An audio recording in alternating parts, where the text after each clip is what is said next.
Are you having fun at the moment? You kidding? Oh, I'm not having fun at all. I remember him as being a very humorous bloke around the scene. He was very kind of gregarious. Well, I always thought Sid was a good-looking, well-haircutted, cool Burke.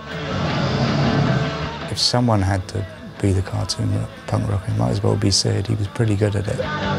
He changed my life for the good and the bad. What happened to that girl was the worst thing that happened to me in, like, perhaps 30 years of being a promoter. When I was 12, I was just a kid. Sid always looked great, you know. You could always spot him in a crowd. When I was 13 to 15, I was a skinhead. He was one of those people who takes your breath away. You would gasp at the beauty, and he's, you know, you would say, you know, he burned your eyes. He was so beautiful. From 15 to 20, I've been a punk. Anyone who thinks he was just this moron who was sort of like screaming around, beating people up, it's just nonsense. It was just an image. What was the next question? He was quite cuddly, really, you know. You just want to know, oh, Sid, come on, leave it out, mate. Just one great fat pimple on the arse of punk. I see Sid as more as an artist than anybody else I'd probably ever worked with in the music business. He just pinned me against the wall.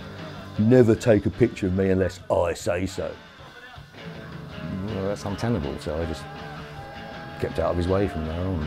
Sid couldn't play bass, I mean, who gives a shit? You just keep talking to the girls. He didn't care, that was the thing about him. I don't think he could have fitted in. He just felt the rules and life were foolish and petty. That's what the Pistols were about. They go as high as they could, explode and leave a lot of debris. One of them had to be a casualty to make the myth work, you know, and Sid was only too willing. Sid did fancy topping himself early on. He definitely was a viable solution for him, I think. If he hadn't met Nancy, I think he'd probably still be alive today. I think Sid is hot. Well, you better keep your fucking hands off him. The punk rocker who killed his girlfriend couldn't do anything and was completely stupid. I mean, you can't get any more punk than that. Sid was somebody who didn't think of the consequences. We're talking about somebody who died at, like, what, 22 years old? I mean, way too young. He didn't have a life. Where would you like to be? Under the ground.